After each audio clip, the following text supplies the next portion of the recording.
Welcome to the MasterYourMix podcast, helping engineers, producers, and artists create professional recordings and mixes, even from home. I'm your host, Mike and Davina. Let's get started.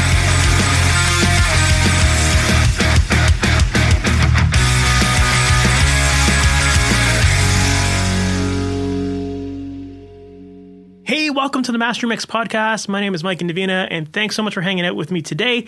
Today, my guest is Rafa Sardina, and if you're not familiar with Rafa, Rafa is an 18-time Grammy and Latin Grammy-winning producer, engineer, and mixer. He has worked with some incredible artists over the years, everyone from D'Angelo, Stevie Wonder, John Legend, Michael Jackson, Lady Gaga, and so many more. And in this conversation, we have an amazing chat about calibrating your ears and emotions for mixing. And what do I mean by that? Well, basically, we talk a lot about understanding your gear inside and out and knowing how the subtle differences between different plugins or different pieces of hardware can really make a big difference in the final sound that you're working on, and how to manipulate that sound throughout a mix to create more movement and depth and emotion throughout your track. And Rafa has some amazing tips all about how he does that inside of his tracks. And we also talk about how to calibrate your personal emotions going into mixes, or when you're feeling stuck, like when you have self-doubt that you're maybe not quite on the right path with your mix, or you're not sure what to do to get it to that next level. You know, what steps should you be taking to calibrate your ears to make those right decisions and to make the changes that you need to make your mixes sound incredible. And again, Rafa has some amazing advice for this, and you can tell in this interview that he's very meticulous with his equipment and really honing in on his craft and his process. And I think it really shows in the work that he does, because it's very well thought out, it's very well crafted, it's not a templated style of mix, and he shares a lot of great tips about how he accomplishes that inside of this interview. So with that said, let's just jump into it, because I know that there's so much great stuff here for you to learn. Rafa Sardina, thank you so much for being on the MasterYourMix podcast. How's it going? Doing good. Great. Thank you for having me. Awesome. For people who might not know your background, how did you get into music and how did you get into production and mixing?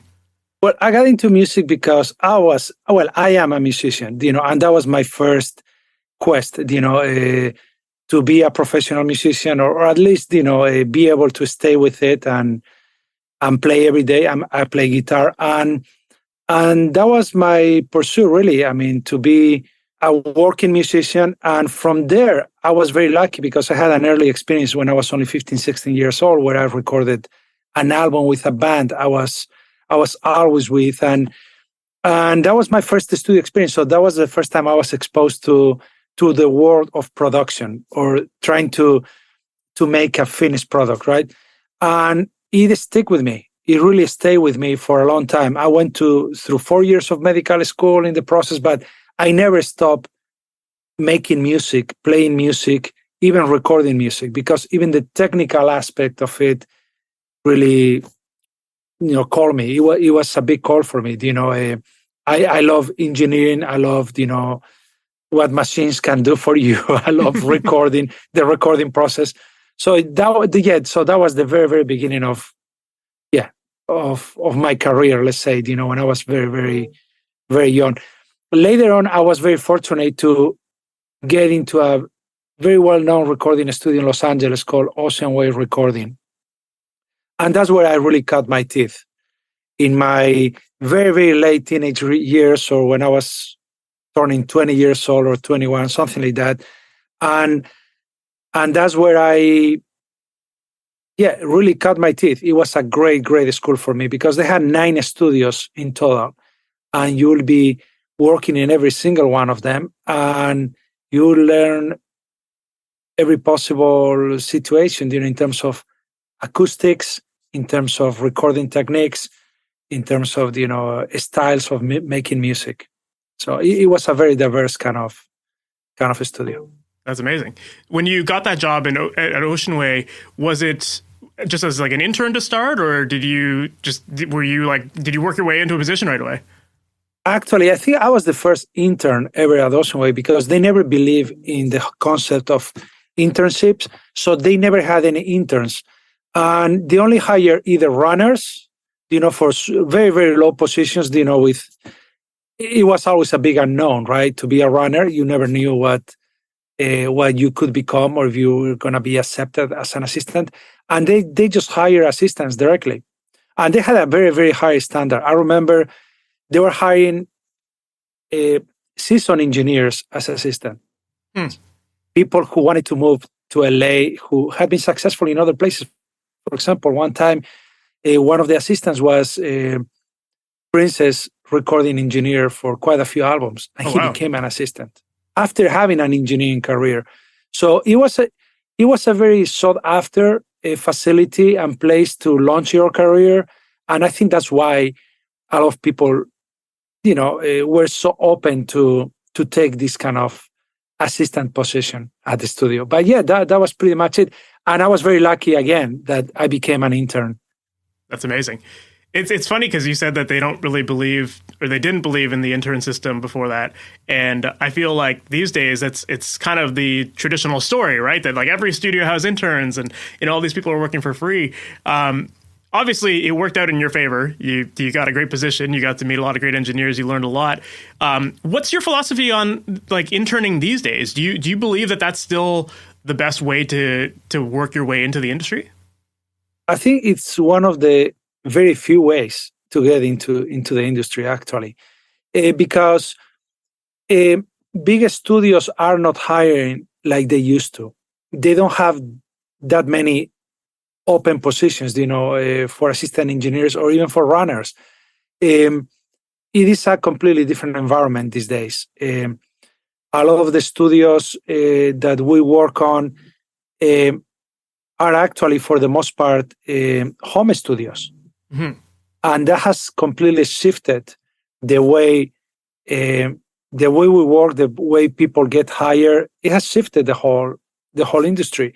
So I think it is very important that you find a good internship position, to launch your career, and not only to launch your career, to stay learning. Because even if you get out of a very, very prestigious or a very good program, let's face it, you don't know. Let me say bluntly, you don't know shit. Nobody knows shit. I don't know shit. Even at this point in my career, I don't know. I still don't know shit. The reality is that this is the kind of job where you have to stay learning every day, because we're talking about something very, very creative. Even if you are just doing the engineering, this is something very creative. It's like it is a moving target, and styles change. Aesthetics change constantly in the industry, and even your own personal style changes. The way you enjoy music, the way you enjoy frequencies, the way you enjoy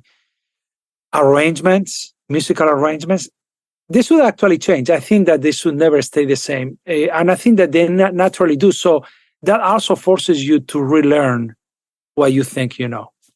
Of course. Yeah, that makes a lot of sense. Like the popular music out there, whether you listen to popular music or not, music is always changing and evolving as time goes on.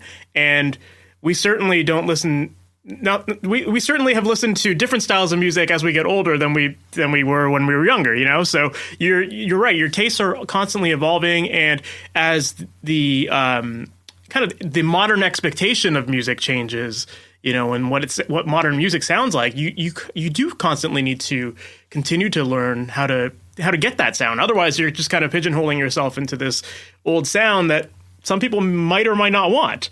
And that's going to just make it harder for you to make a living in this industry, I think. And I think there is value to knowing both things, but you definitely need to, move along, with the changes. For sure. Definitely. Yeah, I definitely agree that I think it's really important to understand how music was made and to get that older sound, because there's always going to be people who are like, yeah, let's have this modern sound, but then we maybe we want these like Led Zeppelin types of drums or something like that, and it's like, okay, well that requires a different production style than what most people are used to these days. And then so you have to constantly just be learning, and the more you learn about these different techniques, whether they're current or not, it's just another tool in your toolbox, so that when someone asks you for that, you're ready with it, right? Absolutely.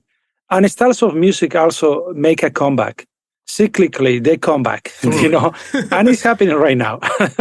It happens all the time. It happens in every decade. There is always a comeback of specific aesthetics, of music, or how, the kind of sounds that we used, we call it retro, right? Every time something like that happens, oh, that sounds retro.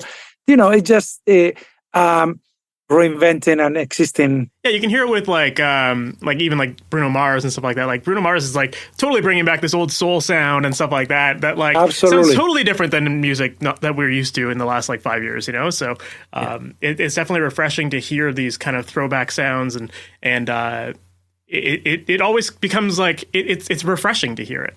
No, absolutely, yeah, I agree. So you got this job at Ocean Way and you were interning. Obviously, like you said, there was 9 studios, so you would see a lot of different artists coming through, and you would get to work on a lot of different projects. And I feel like when I looked at your discography has a wide range of genres that you've worked with. You've done everything from rock, dance, rap, classical, and so much more. So I'm assuming that you learned a lot of this stuff while working at Ocean Way and being exposed to all this kind of stuff, right? Yeah, absolutely. How important is it to you to have diversity in the music that you work on? It was a personal choice because I could have specialized at any point in my career. There was a time in my career where I was just doing more of the rock-oriented type of music. Then there was a point where I was doing hip-hop and other, R&B music. And then there was a time when I started doing Latin music also, And I could have specialized at any point in my career, but that was never my desire. That was never my ambition. I always love the new discoveries in terms of aesthetics, in terms of music. So I always embrace that. Other people don't. Maybe they don't feel comfortable, with change or with the challenge. But I always sought after the challenge. I was always looking for the new challenge. So when they will tell me, oh, could you, they will offer me like a soul type of album, like, you name it, whichever artist it might be. I always was pretty quick at saying yes. I'm interested in this.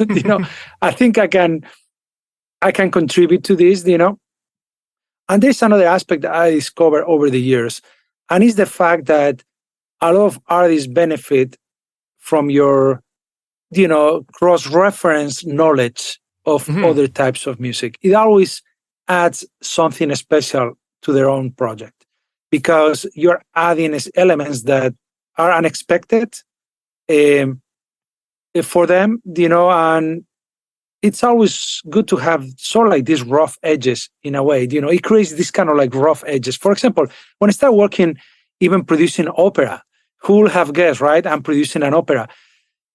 Anything is possible. It's all about emotions. How you interpret emotions, even as a producer or as an engineer, and how you reflect on them and what kind of output you come out with after this reflection.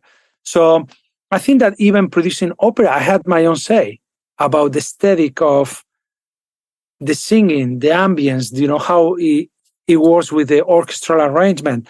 So I think that music is music. So it comes down to that. Music is music. And in order to be able to work on any of these styles, you need to like it. You need to like the music, number one. You cannot just be totally foreign and expect it to become a contributor to the music without even enjoying the music. So I think that the first step is always to find the things that you like, get involved with them, and hopefully you're going to be a good, addition to the project. Yeah. I love your point there about how you can take from other genres and kind of offer a fresh perspective on a different one.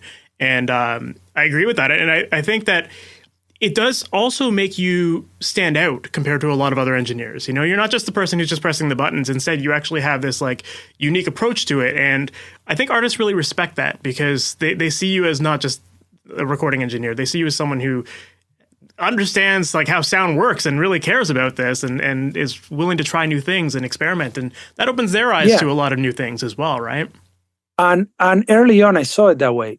I learned that from big engineers, from very relevant engineers and producers, how they became another member of the band, if it was a band, or an attachment to the artist. They really help the artist fulfill their vision, right? Or discover what a better vision of the project could be. Because very often, we go to the studio with a pretty empty canvas. We don't always go with a, super pre-produced project. And especially back in the older days, that happened a lot. A lot of artists will get in the studio without much of an expectation. Sometimes they didn't even have the songs. They were actually writing the songs in the studio. They were songwriting in the studio. They were working on the arrangements in the studio. That has changed, obviously, for economic reasons. In order to become more efficient, you have to use your resources accordingly. So these days, we're very careful about how we use the studio time. That's why I love the home studio environment. For those type of projects where the artist really requires the extra time and love, I love the scenarios where you have the luxury of working in a home studio and you're not looking at the clock constantly thinking, oh my God, we're running out of time. We don't have 6 extra hours to consider, further working on this song. I mean, we're done. We better cut it now or we're not going to record it. So I embrace that kind of scenario where you work part of the project in a home studio and the rest of the project, whatever is necessary, in a commercial studio. Of course. Yeah, I mean, I guess it works both ways, right? Because sometimes people thrive under pressure, and when they have those deadlines, it makes them work fast, right? No, I do thrive under pressure myself. For example, I do thrive under pressure, but there are other people who don't necessarily thrive under pressure, or they don't have enough experience to calculate, how they are going to perform, even under pressure or not pressure, but how they are going to be able to fulfill the commitment, right? If you have to deliver 14 songs to a record label, you have to deliver 14 songs to a record label. There's no question about that. So yeah. That's the reasoning behind my comment. Yeah.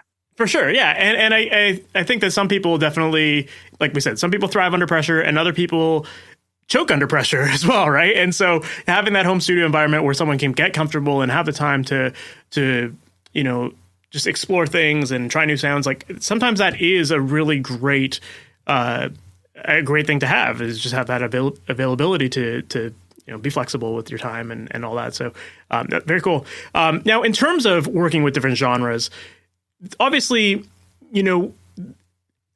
people have an expectation of what they expect certain genres to sound like these days. They're used to hearing the same sort of styles of songs and the same sort of production, that kind of stuff. How do you keep current with all of that? Listening to music. I love listening to music. I love being inspired by music. Even before my workday, very often what I do is just play music. And I play music, and it doesn't have to be in a specific style. I just play random music or things that I get recommended and things that I have discovered by chance. It doesn't necessarily have to be the top, the top 50 or the top 20. I listen to those too, but I do listen to a lot of other music because the trends come from the trenches.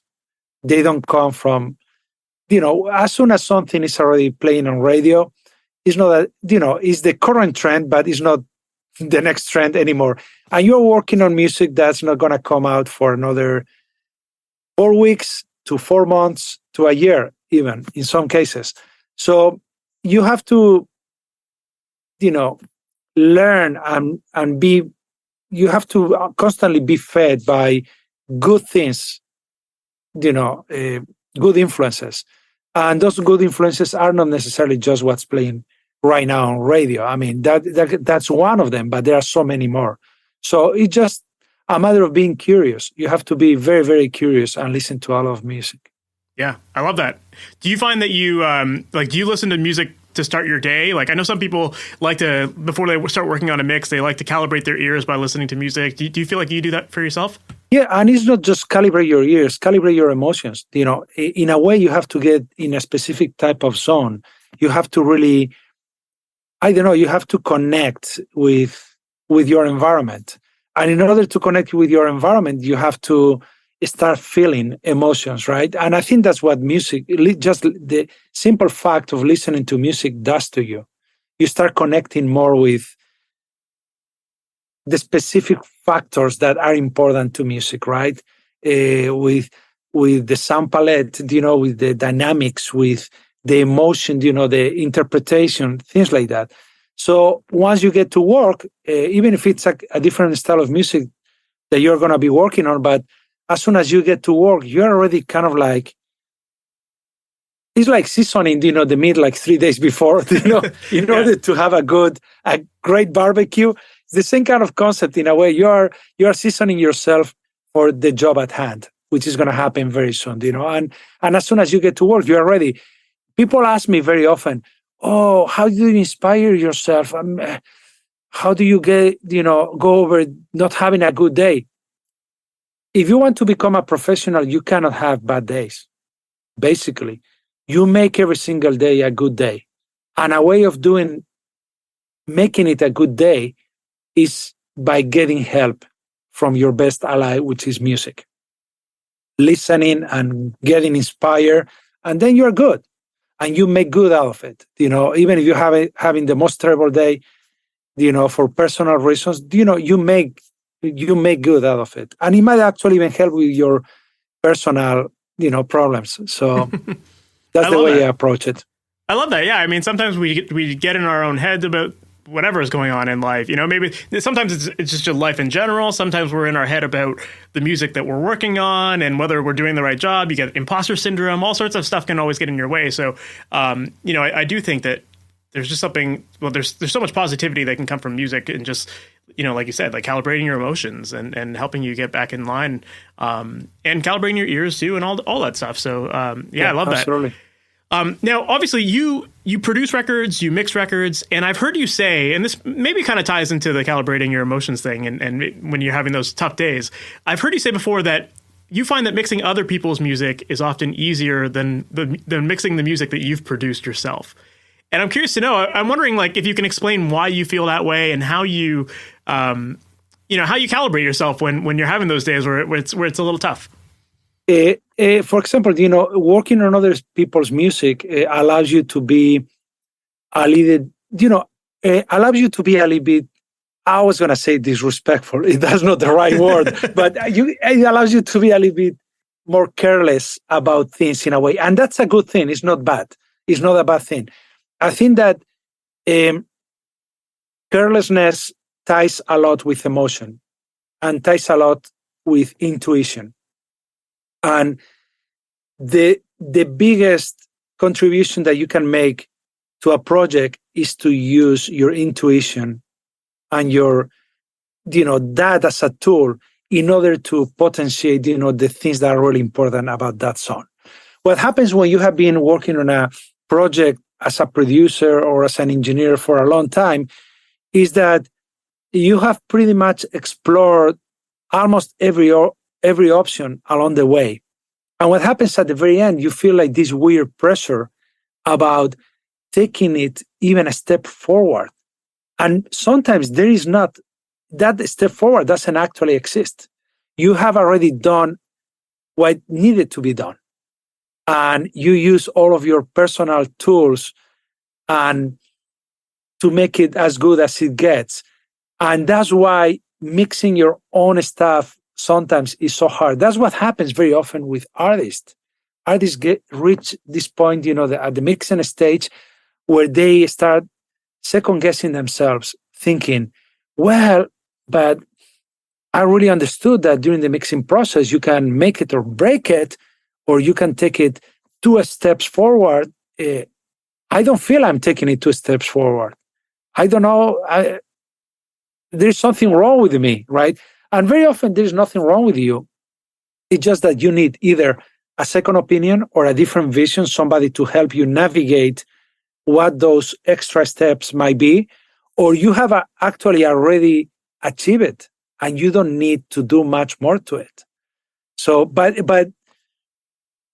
you are not certain about it. You don't know exactly what's happening. That's where the confusion happens. Mm-hmm. And it is very, very common. Yeah. Yeah, I definitely think that happens a lot, especially with people who are maybe it happens at any stage of your career, really. But I think with people who are maybe newer to the recording world or new to mixing, like it's very easy to doubt your skill levels because, you might dismiss it. Oh, I've only been mixing for a year or two. And, I don't know half the stuff that these other people know, that kind of thing. And so it can be very discouraging. But you kind of like you said at the beginning, you were saying like, oh, I don't know shit, right? Like we all still feel that way, even years later into our career. And so yeah, it can definitely creep up and get in your way. So what kind of things do you do then to get past that? Because that's where a lot of people get stuck and give up. What are you doing to continue on with a mix or to figure out what to do next when you're feeling stuck? I think it's very important not to feel too precious about what you have done, with your work. You have to be very open to reassess everything you have done, no matter how much work you put into it. And that's where a lot of people also have a lot of difficulty, reassessing that, because they think, oh, I put so much work on this. I cannot just start from scratch. I can't just break it. And sometimes the key is to start from scratch, to really deconstruct your work and start all over again. A very good friend of mine, he was super funny, one of the greatest engineers ever, a Czerny, will always, make this funny comment about, how his mixes usually go, right? And he will go like, he gets the gig, he gets to mix this project. He's super honored and happy that he has been, offered to do this project, and then he gets to it, right? And he starts thinking like, wow, how do I get started? What's this song about? What's the project about? How do I go about this? Then you get started. And I think that's the best way to approach things. Just get started. Start doing something, right? Even if you're not sure what's going on, start doing something. So he will get started. He will start thinking, wow, this is hard, how am I going to get this song to be, blow out of the speakers and be great. And so he will continue. At some point, he will go like, oh, God, this is going great. This is sounding, this is really vibing. I mean, I'm a genius. That's your next step. Oh, this is freaking awesome. Then you take a break. You come back to it and you listen to it. You go like, oh, crap. This is awful. I hate it. And your whole world, comes, crashing down in your, in front of you, and you go like, oh my God, what I'm gonna do now?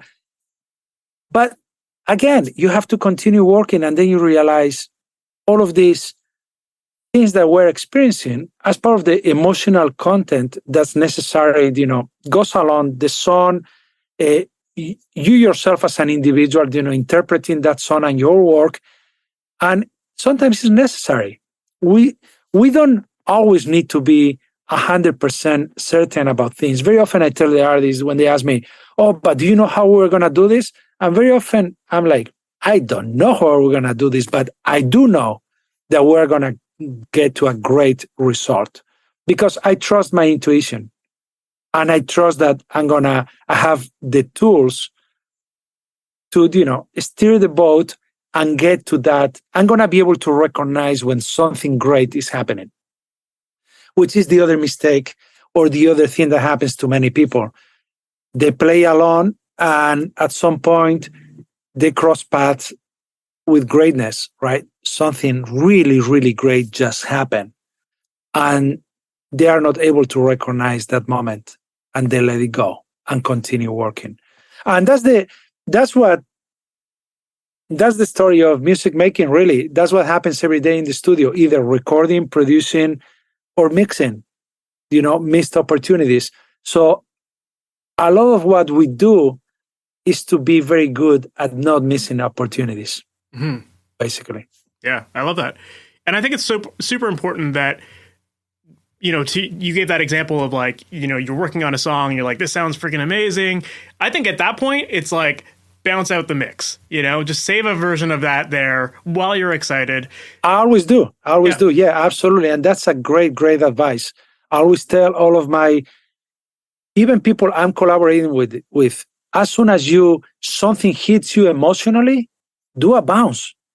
print the mix, because you're not, otherwise you're going to second guess yourself for the rest of the day, the month, or the year, thinking, oh, but it doesn't feel the same way, or I'm missing something. And very often, if your intuition tells you that you are missing something, you're truly missing on something.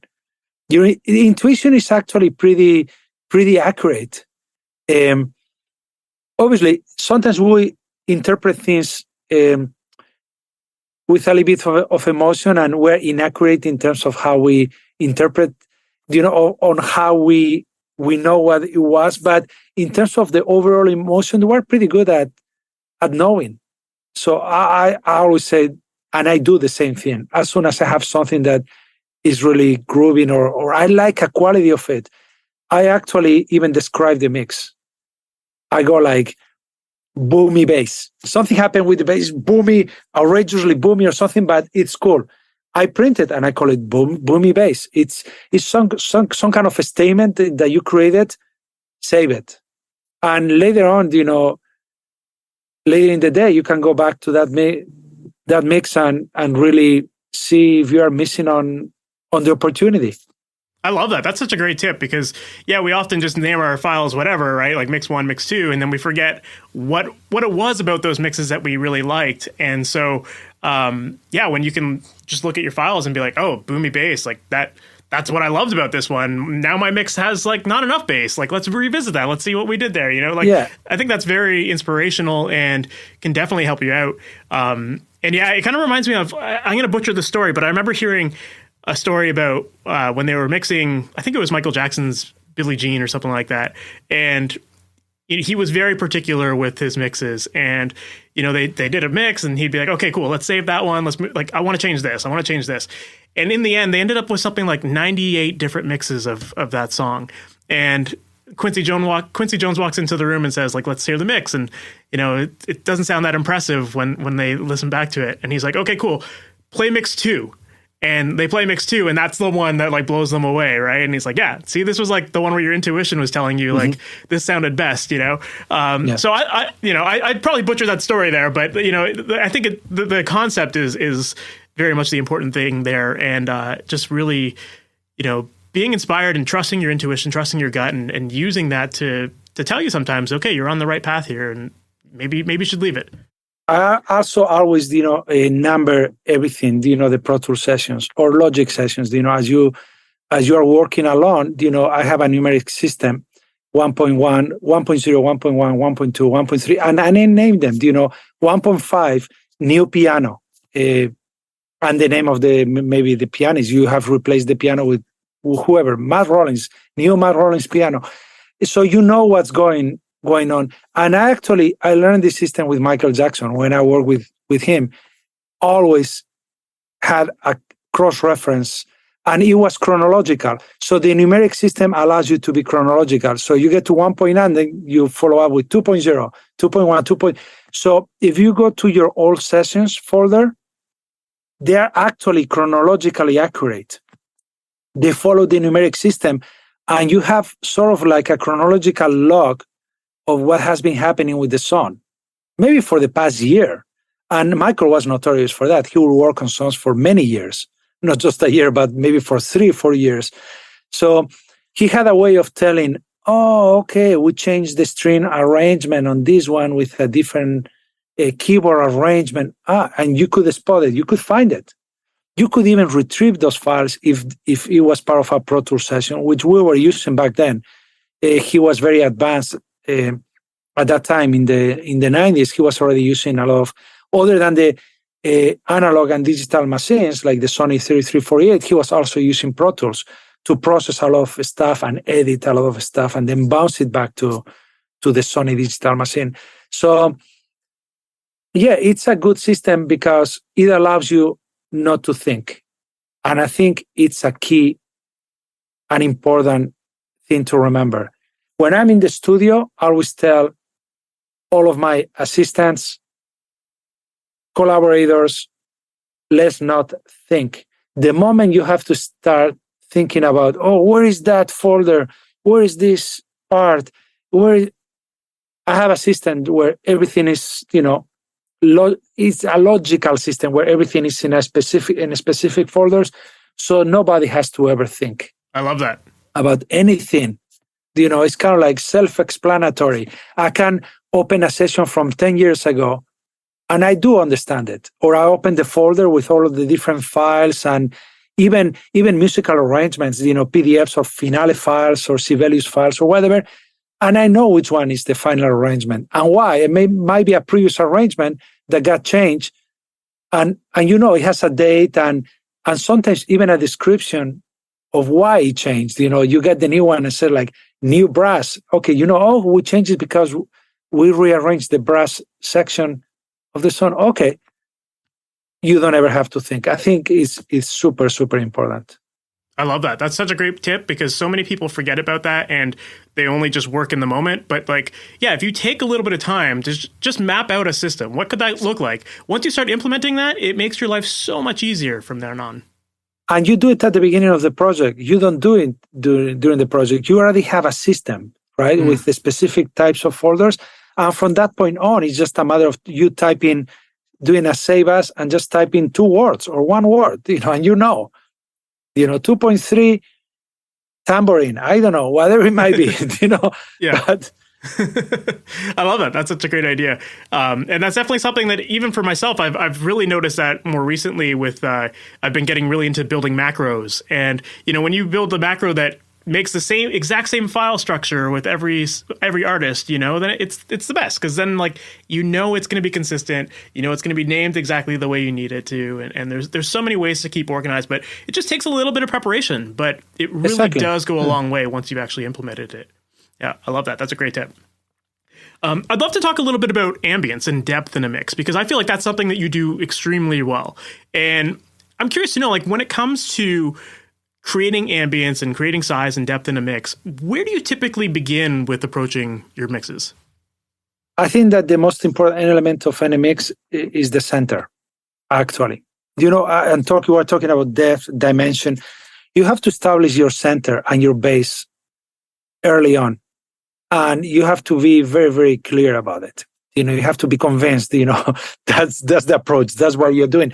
Because me working on so many styles of music, that center and the weight of that center in terms of volume and in terms of low frequency content changes a lot. Obviously going from something very electronic to going something very acoustic, where it has to be, maybe the center has to be a little bit more puffy and ambiguous, So it changes a lot, but it helps you define everything else.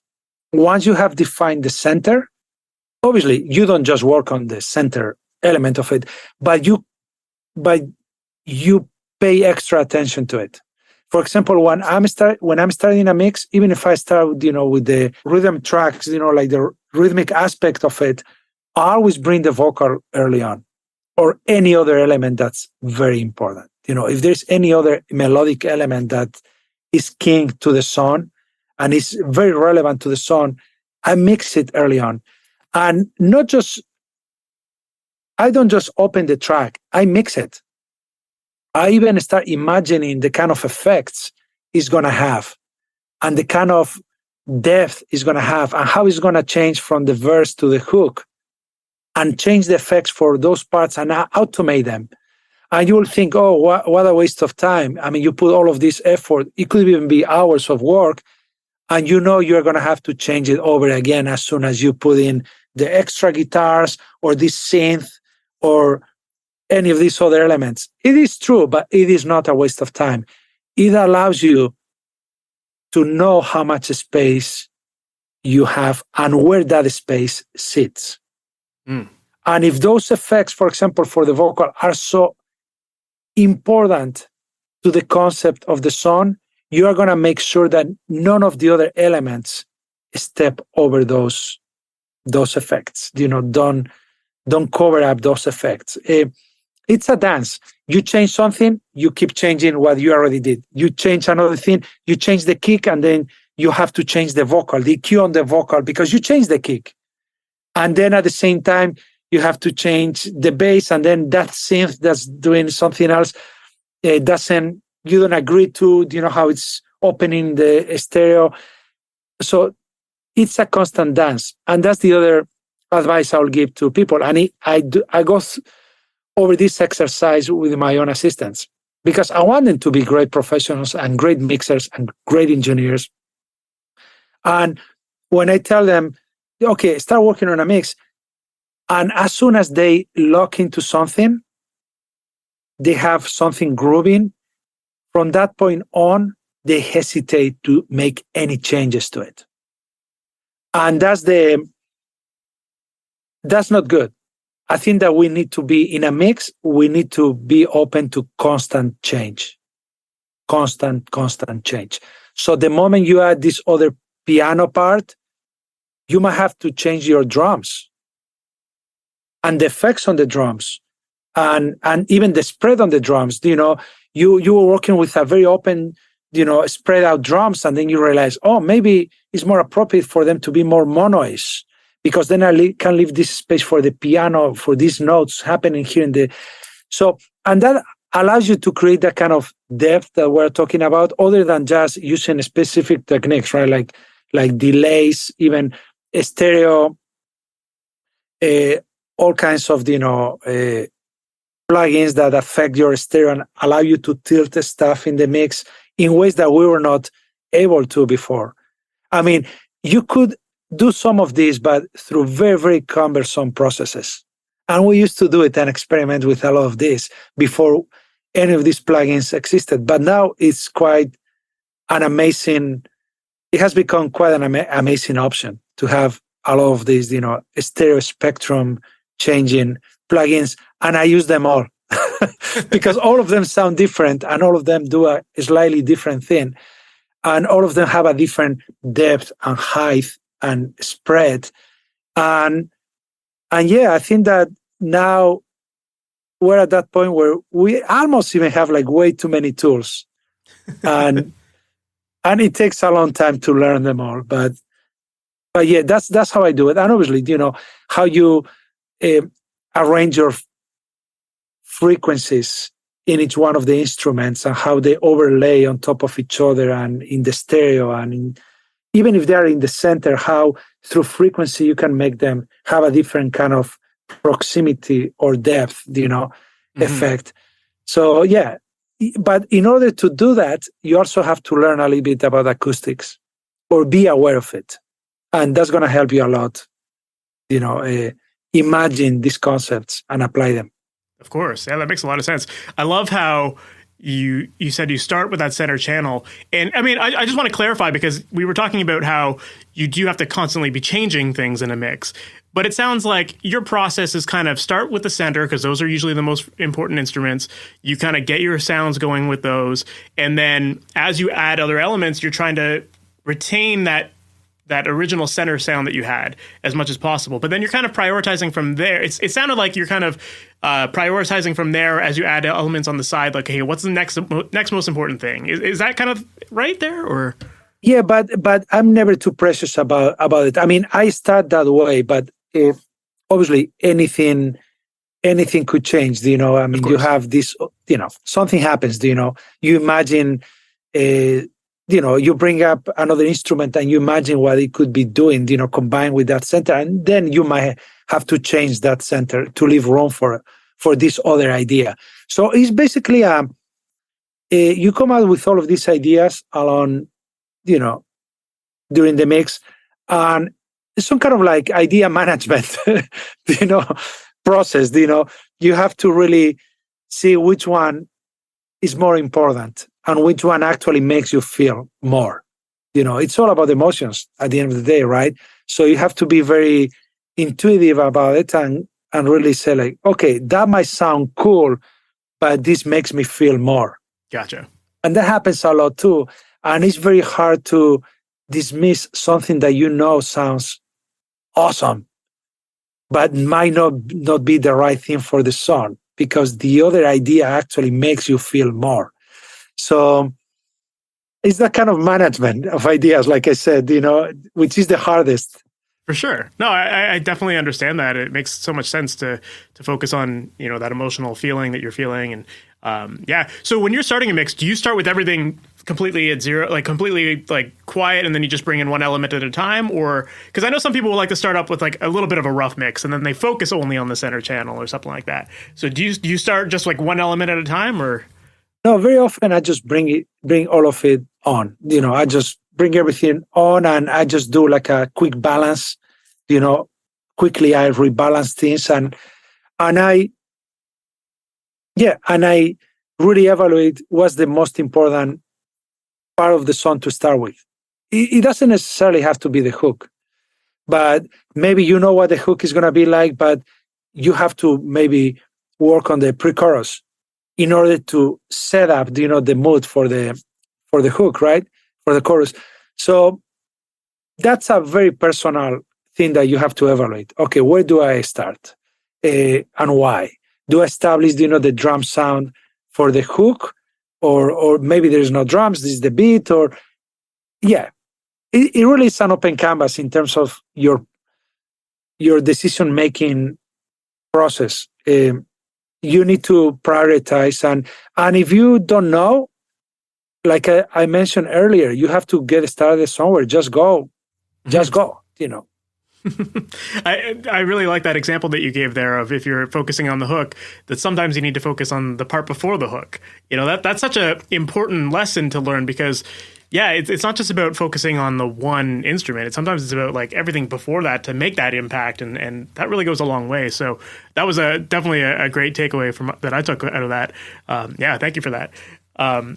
Another thing that you kind of talked about a little bit was you'd mentioned that when you're working on the center channel, you typically might start using some automation and that kind of stuff. And your mixes have a lot of movement in them. And I get, this kind of ties back to what we were just talking about the focusing on the pre-chorus so that you can make the chorus bigger and that kind of thing. Your mixes have a lot of movement to them. And I know that automation plays a really big role in your process. And I've heard you say that you tend to add automation fairly early in a mix instead of waiting till the end. And we were just talking about that. Why is it that you choose to automate your tracks early in the process? Because some people just feel like that's kind of like you get your rough balance going, you get all your clarity, and then you add that other stuff later. So why is it that you choose to add it so early? Because for me, for example, the only way to really statically establish, a balance in each section of the mix very often comes with the hard use of dynamics, right? Of compressors, limiters, and such on. And for me, the use of those processes is tied more to tonal balance more than to dynamic. I use 80% of the time, I use dynamics, I use compressors, limiters to change the tone and the perception of an instrument, even the movement of the instrument in terms of how it feels in the song with the beat. You are constantly changing the attack and release of those instruments. And by doing so, you change the bounce of the mix. You change the way that instrument plays, musically speaking, how it plays into the song. So I use those elements, compressors and limiters, to change more the tonal balance and that kind of time balance in terms of the timing of the instrument in the mix, and not necessarily just to control the dynamics of that instrument, but to control other elements of that instrument, those two other elements of the instrument. So that forces me very often, because I'm trying to achieve that tone, right, through the plugin or through the hardware. I'm not trying to control necessarily that instrument, but I'm trying to do something else. Sometimes I even have to give extra dynamics to the attacks of that instrument, to the attack of that instrument after the fact. After I have applied the compression, because I've done too much, but maybe it is what I needed to do to accomplish that tone. But now I'm forced to automate, to bring it back, to recover that in some other way. Same with vocals. It happens a lot with vocals too. So it's an aesthetic thing. So you are trying to achieve something aesthetically, and at the same time you are affecting in in ways that might not be exactly what you want, and then you automate. And the other way around, sometimes you want to control the instrument with such purity that you don't want to have so much compression or so much limiting, and you have to do it manually with your automation. Yeah, and automation to me is the equivalent of musical interpretation. You are modifying, you're changing a lot of the emotional content of that specific instrument by just modifying, changing the volume of that instrument. And it's not just the volume, the panning too. You start looking for extra space with a slight movement in the panning. When some other instrument comes into the occasion, another instrument, pans slightly to a different place. You might not be able to tell, but you're leaving enough space for this new new oncoming instrument, and then it goes away and it goes back. So that's why I think I create so much movement, because I'm looking for this shared space to work between all of the different instruments. And sometimes you want just the opposite. You just want everything to be in the same place, like really rocking. And so again, yeah, it's a very personal statement that you are making, right? But in terms of the automation, yeah. And I'm not afraid of automating and further automating and further automating. I automate and then it doesn't work anymore because I raise the bass, or the new vocal comes in, a vocal response on this side of the mix, and I like it there. And then I'm forced to automate that guitar all over again. So, yeah, I love that. That's such a great answer, because I think a lot of people really focus only on volume automation. But you're so right that like when you start getting into compressors and all these other tools and automating your plugins, you can really change the sound from section to section and really get creative with it.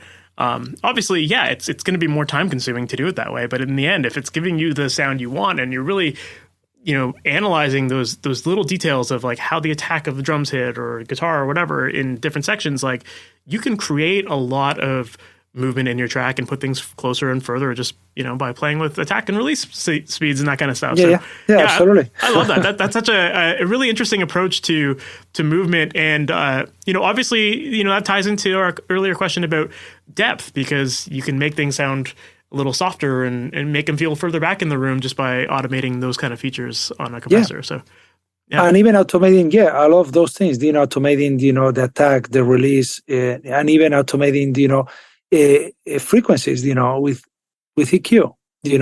You want something to go farther away, automate some of the high end and the mids, and then all of a sudden that instrument, it starts going farther away from you, and you add some delay to that, even if you don't hear it, but you add some delay, and all of a sudden it's stretching out farther away from you. So you start like using all of these techniques, but in a combined kind of way. You start to imagining how things can flex in front of you, even the height in terms of facing, that allows you to bring some height to the mix, or the spread of the mix, So yeah, now there are so many new tools that allow you to do that even with single plugins. Before it used to be like a combination of 5 different things simultaneously, and you'll run out of resources very easily, right? Yeah. You'll be in the studio and go like, oh my God. People ask, actually, that's one of the things that people ask me the most. Oh, this is outrageous. Why did, all, older, top class studios have like 100 input SSL consoles? And, why would you ever need 100? You need actually 100 to accomplish these kind of ideas. Because then you will dedicate just 4 extra channels to do this kind of movement and facing with the bass. Just for the bass, all of a sudden you will be using 5 channels. You wanted to accomplish some of these, things with movement and facing and whatnot. You will waste another 12 channels doing some of this stuff. And so, yeah, that's how we ended up using so many channels. And thanks God, now we have, a lot of channels in the box and a lot of possibilities, and plugins can do so much. Absolutely. I love that. I love that. One thing I did want to ask you about, after having watched a couple of videos of you going through mixes, one thing that I did notice that you frequently do is you'll often have different types of EQs on a single signal chain. And, some people will just say like, oh, just have one EQ on there. That's all you need, and some people don't. Some people are just like, EQ is EQ, there's no difference. But you're very conscious of the fact that you'll be like, oh, I want to try this EQ on this, and then I'll add this for the top end or that kind of thing. I'm curious to know, like, what is it that you like about these different types of EQ? And like, how do you decide which EQs to use for certain applications? Oh, that's an immense world, the world of EQ. And I was very lucky that I went through all of the classic EQs and how different they were. A GML EQ is so different from a Soundtech, which comes from the same father, right? But a Trident EQ is so different from a Helios and from a Focusrite and from a Neve and from, you name it. And I have a little bit of everything here in my racks, right? It's like I love the history of EQs, compressors, and whatnot. But I have them for a reason, because I fell in love with each one of those EQs in a specific frequency ranges. For example, what a Helios does on that 10K upper frequency, and especially if you bump the preamp and saturate the EQ, it's amazing. It opens something very, very, very special, And so that's why I use different EQs, because sometimes I will use the EQ, a specific EQ just for the low end. And I use another one just for the high end or for the mids. For example, what a Motown type of EQ or a Langevin it will do in your mid-range, 1K, 1.6K, it's just crazy. It's just crazy. It is a sound by itself. It is a sound. It's like a trademark type of sound. It does something very, very special that no other EQ does, not even an if, not even and it doesn't have to do with the quality of the EQ. It has to do with the qualities of the EQ, with how it was designed, even flaws. Some of these classic EQs have some kind of flaw that is special. It's a very special flaw. And you start creating this database of sounds in your head. I have the sounds in my head, basically. I imagine what something will do to this guitar or to this vocal from previous experience. I've used it so many times and I go like, oh God, if I apply this mid-range to the vocal, it's gonna be great. That's what I'm looking for. So you start using EQs just for those specific qualities. Yeah, that makes a lot of sense. That's a really good point that you brought up too, that it's just sometimes it's like the flaws of the units themselves that really give it this character. Because a lot of people would think, a 3 dB boost at 1K with a Q setting of 1 is like the exact same on every EQ. But you're right. Like when you think of the design of these different devices and how all the components that go into them play a role, like it is going to change the sound. So what advice would you give to someone who's trying to learn these differences between different plugins or different hardware? Like where should someone start to hear these differences? Just by the simple act of comparing, setting them up in the same, for example, duplicate your track so that you don't have to, so you can do a quick A/B, by muting or soloing one of the two or the three or the four. But do that, and especially do it in something that's going to be very relevant and significant, in your mix. For example, the vocal, and make 4 copies of the vocal track, and put a different type of EQ in each one of them, and apply the same frequency, in each one of the 4, and you are going to start learning.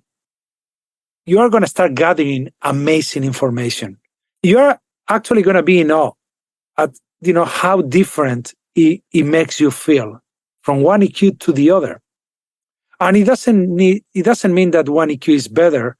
It might be the winner for this specific situation, for this specific track and this specific song. But you start learning, the differences. And you start thinking, oh, when I EQ with this one at 1K, even though the bandwidth says this, I hear much more. It's very different. The bandwidth is very different from this other one. It's like outrageously different. What's going on? And You might not even like it, but you learn. You learn a lot of information. Same thing with compressors, and very often we don't need to know it all. We need to try things and have that be very, be very, very quick and bright at picking our winners. Mm-hmm. We have to be good. We have to be very decisive when we're learning too. Don't be hesitant about it. Pick your winners quickly and move on, and you're going to have another opportunity, in a week to try it again. And yeah, sometimes you have to just be willing to make mistakes, I suppose, to learn a lesson, right? I love that. Do you like, to this day, do you still find yourself spending time to learn your equipment, or are you just so busy with work that you're just doing it as you go with all your different projects? No, I'm learning all the time. I'm evaluating new plugins every week. That's awesome. And new gear, not just plugins and hardware, every week. That's great. And new speakers, and new this, and new that, and everything.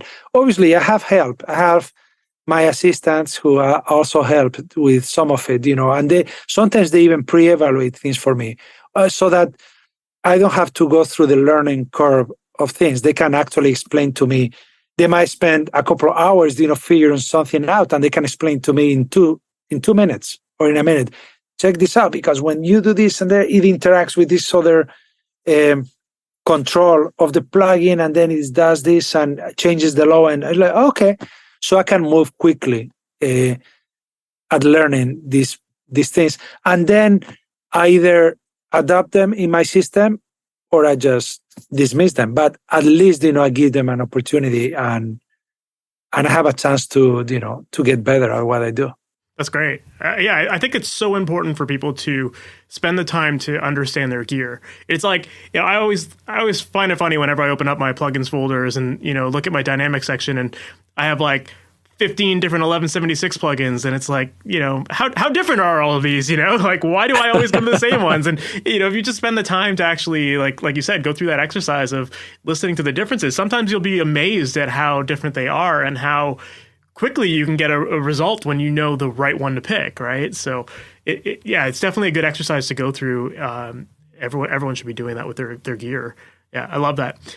So last question I have for you then is, obviously, it's just from hearing you talk about all this stuff today, it seems like you're very thorough with picking the right gear, automating things. Like you're very conscious of the decisions you're making along the way. How long does it typically take you to finish a mix? Depends on the type of mix. For example, I'm working on something orchestral. I could be doing 2-3 mixes a day. I'm working on a pop track. It's usually a day per mix. But it could be something very complicated with tons of little elements, and it could be more than a day. It could be longer than a day. But typically, I would say that a day a mix is sort of like the standard if I'm mixing a jazz project, I could be mixing 12 tracks in 2 days. Yeah. So it varies a lot. But in general terms, if it's something like pop oriented or more modern music, it will be closer to a day a mix or a little bit longer. Yeah. That makes sense, because then you have plenty of time to experiment, like we were talking about there, and to find the right tools for the job. So yeah, that's awesome. Awesome. Well, Rafa, I don't want to take up more of your time. If people want to learn more about you, or maybe follow you online, or maybe even work with you, what are the best ways for them to do that? Well, I do have a webpage. It's rafasardina.com. And yeah, that's I would say the best way to get in touch with me. And yeah. Awesome. Well, I'll definitely add that in the show notes too, so people have that link. Perfect. Well, thank you again for being on. I really appreciate it. No, thank you so much. I really enjoy it. So that was my interview with Rafa Sardina, and I really enjoyed that conversation. I thought it was really interesting, and I love that there were some questions that I asked where I totally expected him to have a completely different answer for. And I really enjoyed the perspective that he gave on things, especially when it came to things like creating depth. Most people, when they talk about depth, they expect to hear about using reverbs and delays, but I like how he kept things really simple about just focusing on the center channel and how that's such a big part of his process. And then how he uses automation to achieve that by making things sound further back in the mix with either EQ or compression and that kind of stuff. I just thought that was really interesting. And it wasn't just your typical, add reverb or add delay, that kind of thing. So you could tell that he's really thought out his process. And he did mention in the interview that it really helps to understand acoustics. And when you understand the science of acoustics and how things work and how frequencies change as things become closer or further away or spread off to the sides, once you understand that stuff, it really allows you to manipulate your plugins and your hardware to get the sound that you want. And you don't have to always rely on the quote unquote traditional way of doing things. It can really give you a lot more customization and a lot more flexibility in your tracks. And, if you listen to any of Rafa's mixes, they're incredible and they have so much movement to them.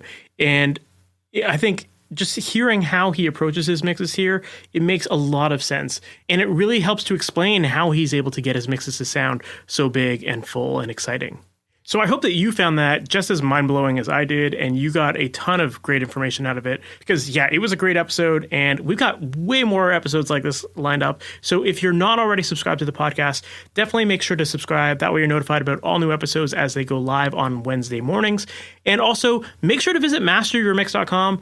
If you're not sure of what to be doing with your mixes, if you're feeling stuck, like we talked about in this interview here, if you're feeling stuck with your tracks, not knowing how to use the tools or what steps to be taking to get your ideas to come out of your head and out of your speakers, make sure to visit MasterYourMix.com, because on that website, there are a ton of great resources designed to help you out.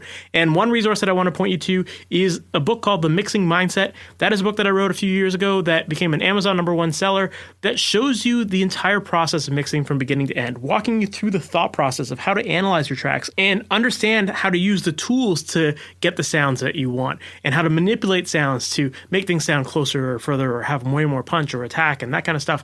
All the stuff that we talked about in this episode here. So if you are interested in learning more about that, make sure to visit MasterYourMix.com, and that is where you can get the Mixing Mindset book. So with that said, we've reached the end of this episode. Thank you so much for sticking around to the very end. I appreciate it, and can't wait to chat with you in the next one. We'll talk soon. Have a good one. Thanks for listening to the Master Your Mix podcast. To have your questions answered, submit your questions to questions@masteryourmix.com. Please go to iTunes and subscribe and leave a review. And for more information on how you can improve your mixes, visit MasterYourMix.com.